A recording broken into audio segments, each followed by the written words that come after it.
പ്രീതികര സുഹൃത്തുക്കളെ, എല്ലാവർക്കും എൻട്രിയിലേക്ക് സ്വാഗതം. ഞാൻ രാജേഷ് സാർ. ഇന്ത്യ ചരിത്രത്തില് നമ്മൾ കഴിഞ്ഞ ക്ലാസ്സോട് കൂടി ദേശീയ പ്രസ്ഥാനങ്ങളൊക്കെ പഠിച്ചു കഴിഞ്ഞു. സ്വാതന്ത്ര്യാനന്തരം സംസ്ഥാന പുനഃസംഘടനയുണ്ടായി. ഇന്ത്യക്ക് സ്വാതന്ത്ര്യം കിട്ടുമ്പോൾ ഏകദേശം 565 നാട്ടുരാജ്യങ്ങളും കൂടാതെ 11 പ്രവിശ്യകളും ഉണ്ടായിരുന്നു. അതിൽ 2 പ്രവിശ്യകൾ പാകിസ്ഥാനിലേക്ക് പോയി, ബാക്കി 9 പ്രവിശ്യകൾ.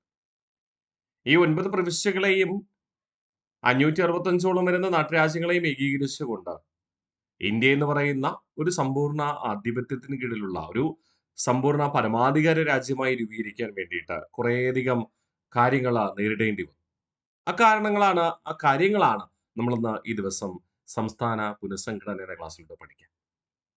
ആരംഭിച്ചാലോ? യെസ്. സ്വാതന്ത്ര്യാനന്തരം ഇന്ത്യ നേരിട്ട ഏറ്റവും പ്രധാനപ്പെട്ട വെല്ലുവിളി എന്താ? PS സ്ഥിരം ചോദിക്കുന്ന ഒരു ചോദ്യമാണ്. എന്താണ്? വർഗീയതകൾ. കാരണം ഇന്ത്യയെന്നും പാകിസ്ഥാനെന്നും അവിടെ വിഭജിക്കപ്പെട്ടപ്പോൾ മുസ്ലിം ഭൂരിപക്ഷമുള്ള ഇന്ത്യ എന്ന് പറയുന്ന രാജ്യത്തിനകത്തുള്ള ആൾക്കാര് ഒരുപക്ഷെ അവര് പടിഞ്ഞാറ് ഭാഗത്തുള്ള പാകിസ്ഥാനിലേക്ക് പോയി. കുറേയധികം പേര് കിഴക്ക് ഭാഗത്തുള്ള ഇന്നത്തെ ബംഗ്ലാദേശിലേക്ക്, പണ്ടത് പാകിസ്ഥാൻ തന്നെയായിരുന്നു. അതുപോലെ പാകിസ്ഥാനിലെ ഇന്ത്യയിൽ ജീവിക്കണമെന്ന് ആഗ്രഹിച്ച മുസ്ലിങ്ങളായിക്കോട്ടെ, ഹിന്ദുക്കളായിക്കോട്ടെ, അവര് ഇന്ത്യയിലേക്ക് പോകും. അപ്പൊ സ്വാഭാവികമായിട്ടും ഇവര് തമ്മില് ആഭ്യന്തരമായ കലാപങ്ങൾ ഉണ്ടായി. ഈ വർഗീയ ലഹള എങ്ങനെയും അവസാനിപ്പിക്കണം എന്ന ലക്ഷ്യത്തോടു കൂടി ഇന്ത്യക്ക് സ്വാതന്ത്ര്യം കിട്ടുന്ന സമയത്തൊക്കെ ഗാന്ധിജി ഈ ലഹള പ്രദേശങ്ങളിലായിരുന്നു. ഇന്ത്യ സ്വാതന്ത്ര്യം നേടിയ സമയത്ത് ഇന്ത്യയിലെ നാട്ടുരാജ്യങ്ങളുടെ എണ്ണം 565ആണ്.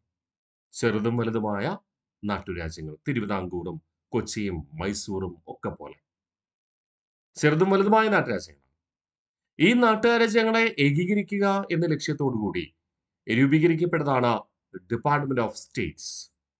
ആ ഡിപ്പാർട്ട്മെന്റ് ഓഫ് സ്റ്റേറ്റ്സിന്റെ തലവനായിരുന്ന മലയാളിയാണ് VP മേനോൻ. ഇന്ത്യയുടെ ആദ്യത്തെ മന്ത്രിസഭയിലെ സർദാർ വല്ലഭായ് പട്ടേലിന്റെയും ഡിപ്പാർട്ട്മെന്റ് ഓഫ് സ്റ്റേറ്റ്സിന്റെ തലവനായിരുന്ന VP മേനോന്റെയും നേതൃത്വത്തിലാണ് സ്വാഭാവികമായും ഈ നാട്ടുരാജ്യങ്ങളെ കൂട്ടിയോജിപ്പിക്കാൻ ശ്രമിച്ചത്.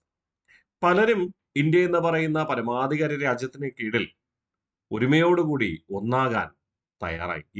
ഇന്ത്യയിലെ ഇപ്പൊ തിരുവിതാംകൂർ ആയിക്കോട്ടെ, കൊച്ചി ആയിക്കോട്ടെ, മൈസൂർ ആയിക്കോട്ടെ, അങ്ങനെ ഒട്ടനവധി നാട്ടുരാജ്യങ്ങൾ. പക്ഷേ 3 നാട്ടുരാജ്യങ്ങൾ മാത്രം ഇന്ത്യൻ യൂണിയനിൽ ചേരാൻ വിസമ്മതിച്ചു. 1 കാശ്മീർ, 2 ഹൈദരാബാദ്, 3 ജുനാഗഡ് എന്നിവ. ഒന്നുകൂടെ നമുക്ക് കുറിച്ച് ചെയ്താലോ? സ്വാതന്ത്ര്യാനന്തരം ഇന്ത്യ നേരിട്ട ഏറ്റവും പ്രധാനപ്പെട്ട വെല്ലുവിളി വർഗീയതകളെയായിരുന്നു. ഇന്ത്യ സ്വാതന്ത്ര്യം നേടിയ സമയത്ത് ഇന്ത്യയിലെ നാട്ടുരാജ്യങ്ങളുടെ എണ്ണം 565 ആയിരുന്നു. നാട്ടുരാജ്യങ്ങളെ ഏകീകരിക്കുവാനായിട്ട് രൂപം കൊണ്ട ഡിപ്പാർട്ട്മെന്റ് ഓഫ് സ്റ്റേറ്റ്സിന്റെ തലവനായിരുന്ന മലയാളിയാണ് VP മേനോൻ. ഇന്ത്യൻ യൂണിയനിൽ ചേരാൻ വിസമ്മതിച്ച നാട്ടുരാജ്യങ്ങളാണ് കാശ്മീർ, ഹൈദരാബാദ്, ജുനാഗഡ്. ഈ 3 നാട്ടുരാജ്യങ്ങളെയും എങ്ങനെയാണ് ഇന്ത്യൻ യൂണിയനിൽ കൂട്ടിച്ചേർത്തത് എന്നാണ് നമ്മൾ അടുത്ത് പഠിക്കുന്നത്. കാശ്മീരിനെ ഇന്ത്യൻ യൂണിയനിൽ ചേർക്കുവാനുള്ള ഉടമ്പടിയിൽ ഒപ്പുവെച്ചത് 1947 ഒക്ടോബർ മാസം 26-ാം തീയതി രാജ ഹരിസിംഗ്. ഓക്കെ, അപ്പൊ കാശ്മീരിനെ ഇന്ത്യൻ യൂണിയനിൽ ചേർക്കുവാനുള്ള ഉടമ്പടിയിൽ ഒപ്പുവെച്ചത് 1947 ഒക്ടോബർ 26-ാം തീയതി ആരായിരുന്നു? രാജ ഹരിസിംഗ് ആയിരുന്നു. ജനഹിത പരിശോധനയിലൂടെ ഇന്ത്യൻ യൂണിയനിൽ കൂട്ടിച്ചേർക്കപ്പെട്ടത് ജുനഗഡ് എന്ന നാട്ടുരാജ്യമാണ്. എപ്പോഴാ? 1948 ഫെബ്രുവരിയിൽ. PS സ്ഥിരം ചോദിക്കാറുണ്ട്. ജനഹിത പരിശോധനയിലൂടെ ഇന്ത്യൻ യൂണിയനിൽ കൂട്ടിച്ചേർക്കപ്പെട്ട നാട്ടുരാജ്യം ഏതാ? ജുനഗഡ്. പക്ഷേ ഹൈദരാബാദ് മാത്രം അപ്പോഴും ഇന്ത്യൻ യൂണിയനിൽ ചേരാൻ തയ്യാറായില്ല. അതിന് പരോക്ഷമായി പാകിസ്ഥാന്റെ പിന്തുണ ഉണ്ടെന്നും ചരിത്രം വെളിവാക്കുന്നുണ്ട്.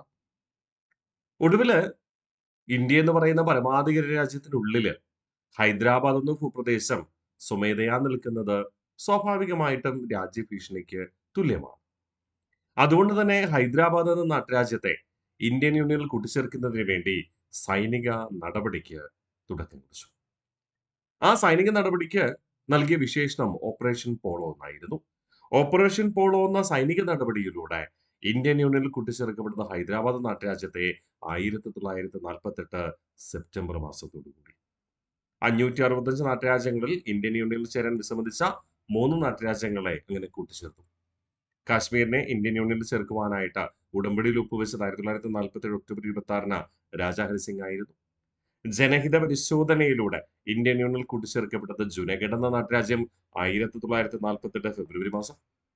ഓപ്പറേഷൻ പോളോ എന്ന സൈനിക നടപടിയിലൂടെ ഇന്ത്യൻ യൂണിയൻ കൂട്ടിച്ചേർക്കപ്പെട്ടത് ഹൈദരാബാദ് നാട്ടുരാജ്യത്തെ 1948 സെപ്റ്റംബറിൽ. അങ്ങനെ ഇന്ത്യൻ യൂണിയനിൽ കൂട്ടിച്ചേർത്ത് കഴിഞ്ഞപ്പോൾ അവിടെ 2 വ്യത്യസ്ത അഭിപ്രായങ്ങളുണ്ടായി.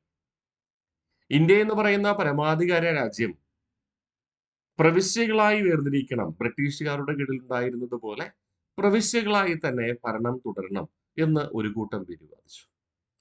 മറ്റൊരു കൂട്ടം പറഞ്ഞു, അല്ല, പ്രവിശ്യകളായിട്ടല്ല, ഭാഷാടിസ്ഥാനത്തിൽ സ്റ്റേറ്റുകളായി, അമേരിക്കയിലുള്ളതുപോലെ സ്റ്റേറ്റുകളായി രൂപീകരിക്കണമെന്ന്.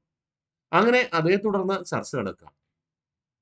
അതിനിടയിൽ യൂറോപ്യൻ രാജ്യങ്ങളുടെ അധീനതയിലുണ്ടായിരുന്ന, അതായത് ഫ്രാൻസിന്റെയും പോർച്ചുഗലിന്റെയും അധീനതയിലുണ്ടായിരുന്ന ഭൂപ്രദേശങ്ങൾ കൂട്ടിച്ചേർക്കപ്പെടുകയാണ്. ഫ്രാൻസിന്റെ ആധിപത്യത്തിലുണ്ടായിരുന്ന പുതുച്ചേരി, അതായത് പോണ്ടിച്ചേരി, കാരയ്ക്കൽ, മാഹി, യാനം തുടങ്ങിയവ 1954 കൂട്ടിച്ചേർക്കപ്പെട്ടു. അതോടുകൂടി ഫ്രാൻസ് ഇന്ത്യയിൽ നിന്ന് പോവുകയാണ്. ഓക്കെ, അപ്പോൾ ഫ്രാൻസിന്റെ ആധിപത്യം ഇന്ത്യയിൽ അവസാനിച്ചത് എന്നു ചോദിച്ചാൽ 1954 പറയും. പോർച്ചുഗൽ അധീനതയിലായിരുന്ന ഗോവ, ദാമൻ ദിയു എന്നീ ഭൂപ്രദേശം സൈനിക നടപടിയിലൂടെ കൂട്ടിച്ചേർത്തത് 1961 ആ സൈനിക നടപടിക്ക് നേതൃത്വം നൽകിയത് സർദാർ വല്ലഭായി പട്ടേൽ. അപ്പൊ സ്വാഭാവികമായിട്ടും ഇന്ത്യയിലേക്ക് ആദ്യം എത്തിച്ചേർന്ന യൂറോപ്യൻ ശക്തിയും അവസാനം ഇന്ത്യ വിട്ടു പോയതുമായ യൂറോപ്യൻ ശക്തി ഇത് തന്നെയാണ്, പോർച്ചുഗലാണ്, അഥവാ പോർച്ചുഗീസ് ആണ്.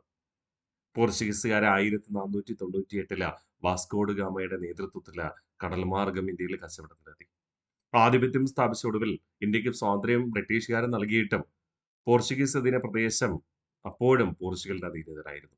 ആ ഭൂപ്രദേശം പോർച്ചുഗലിൽ നിന്ന് വീണ്ടെടുത്തത് സർദാർ വല്ലഭായി പട്ടേലിന്റെ നേതൃത്വത്തിലുള്ള സൈനിക നടപടിയിലൂടെയാണ്. ഇത് വർഷം 1961. സെറ്റാണ്. അപ്പൊ ഫ്രാൻസിന്റെ ആധിപത്യത്തിൽ ഉണ്ടായിരുന്ന പോണ്ടിച്ചേരി, കാരയ്ക്കൽ, മാഹി, യാനം എന്നിവ കൂട്ടിച്ചേർക്കപ്പെട്ടത് 1954. പോർച്ചുഗൽ അധീനതയിലായിരുന്ന ഗോവ, ദാമൻ ദിയു എന്നിവ കൂട്ടിച്ചേർക്കപ്പെട്ടത് 1961. അതിന് നേതൃത്വം നൽകിയത് സർദാർ വല്ലഭായി പട്ടേൽ. ഇനി നമ്മൾ സംസ്ഥാന പുനഃസംഘടനയിലേക്ക് പോവാം. ഞാൻ പറഞ്ഞു 2 തരം ആശയങ്ങൾ അവിടെ ഉണ്ടായി. പ്രവിശ്യാതലത്തിൽ ബ്രിട്ടീഷുകാര് ഉണ്ടായിരുന്നത് പോലെ ഭരണം തുടരണമെന്ന് ഒരു വിഭാഗം. മറ്റൊരു വിഭാഗം പറഞ്ഞു ഭാഷാടിസ്ഥാനത്തിൽ സംസ്ഥാനങ്ങളായി രൂപീകരിക്കണം, അവിടെ ഫെഡറൽ സിസ്റ്റം ഫോളോ ചെയ്യണം, സംസ്ഥാനങ്ങൾക്ക് ഭരിക്കുവാനുള്ള അധികാരം ഉണ്ടാകണം, ഒരു കേന്ദ്രീകൃത ഭരണം മാത്രം സെൻട്രൽ ഗവൺമെന്റിന്. ഈ ഒരു ആശയവും പ്രചരിക്കപ്പെട്ടു. അപ്പോഴും ഭരണത്തിൽ ഉണ്ടായിരുന്ന കോൺഗ്രസിന്റെ നേതൃത്വത്തിലുള്ള ഭൂരിപക്ഷം പേരും പ്രവിശ്യാതല ഭരണത്തിനാണ് മുൻതൂക്കം നൽകിയിരുന്നത്. അതുകൊണ്ട് തന്നെ ഭാഷാടിസ്ഥാനത്തിലുള്ള സ്റ്റേറ്റ് രൂപീകരിക്കും എന്നൊരു കാഴ്ചപ്പാട് അവിടെ അപ്രസക്തമായി തുടങ്ങിയ കാലയളവ്. ആ കാലയളവില് തെലുങ്ക് സംസാരിക്കുന്നവർക്ക് വേണ്ടി ആന്ധ്രാ സംസ്ഥാനം രൂപീകരിക്കുന്നതിന് വേണ്ടി നിരാഹാര സമരം തുടങ്ങിയ സ്വാതന്ത്ര്യ സമര സേനാനിയായിരുന്നു ആരാ? പോറ്റി ശ്രീരാമുലു. ഇദ്ദേഹം നിരാഹാര സമരം ആരംഭിച്ചു. തെലുങ്ക് ഭാഷ സംസാരിക്കുന്നവർക്ക് പ്രത്യേക സംസ്ഥാനം രൂപീകരിക്കണമെന്ന്. ആ കാലഘട്ടത്ത് ആന്ധ്ര എന്ന് പറയുന്ന ആ തെലുങ്ക് ഭാഷ സംസാരിക്കുന്നവര് മദ്രാസ് പ്രവിശ്യയുടെ കീഴിലായിരുന്നു ഭരണം നടത്തിയിരുന്നത്. മദ്രാസ് പ്രവിശ്യയുടെ കീഴില്.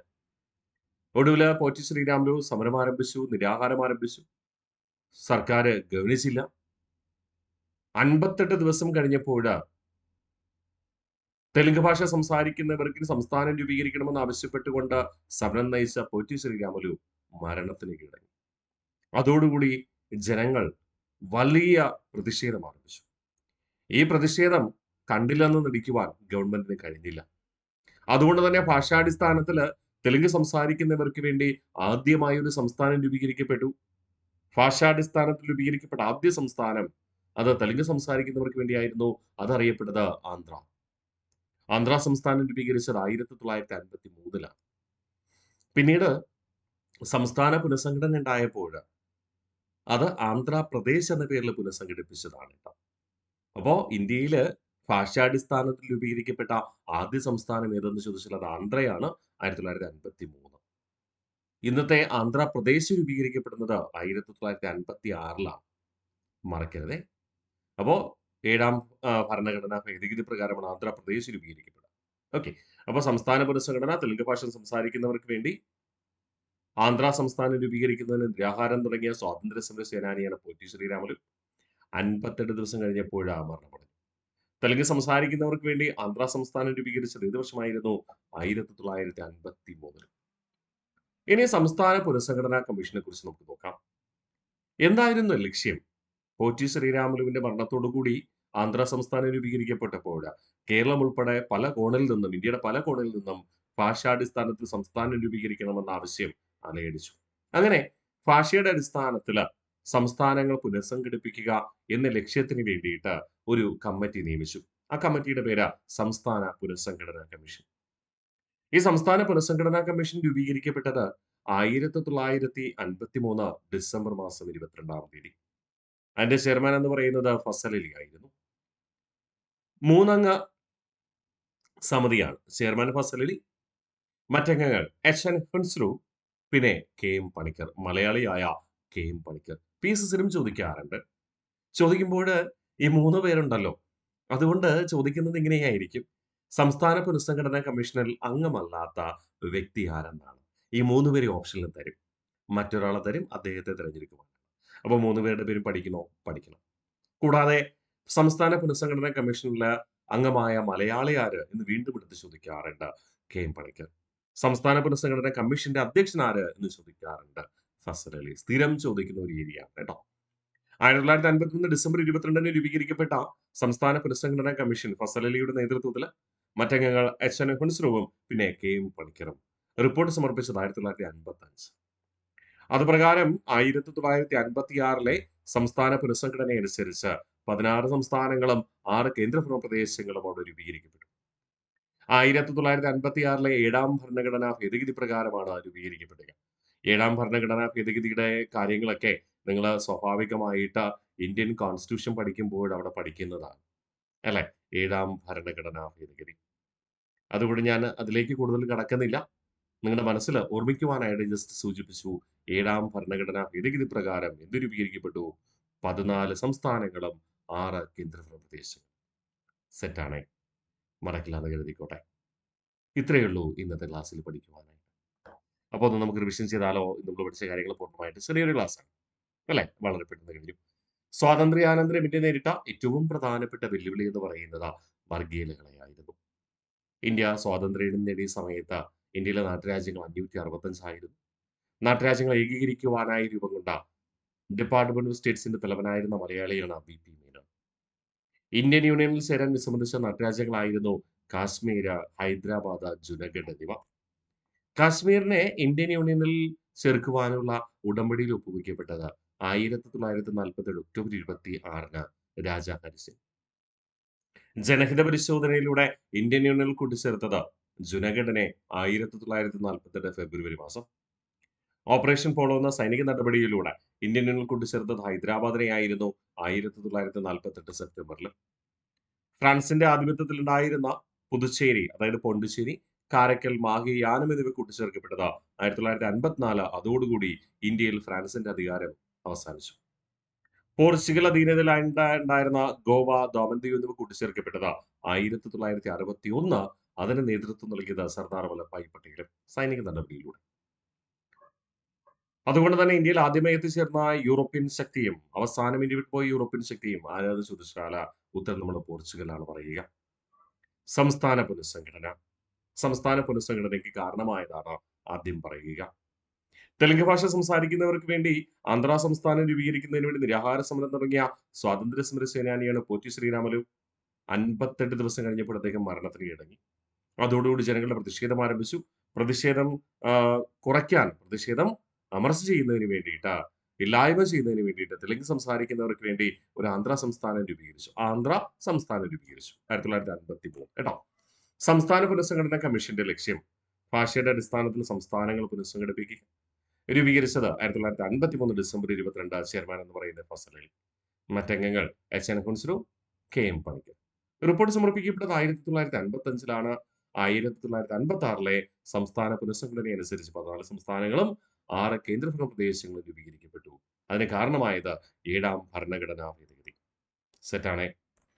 അപ്പോ സംസ്ഥാന പുനഃസംഘടന എന്ന ചെറിയൊരു ക്ലാസ് ഇവിടെ അവസാനിക്കുകയാണ്. അപ്പോൾ പ്രിയ ഉദ്യോഗാർത്ഥികളെ കൃത്യമായി പഠിച്ച് മുന്നോട്ട് പോവുക. ഇനി നമുക്ക് അടുത്ത ഒരു ക്ലാസ്സോട് കൂടി ആവുമ്പോൾ ഇന്ത്യൻ ചരിത്രം പൂർണ്ണമായി അവസാനിക്കും.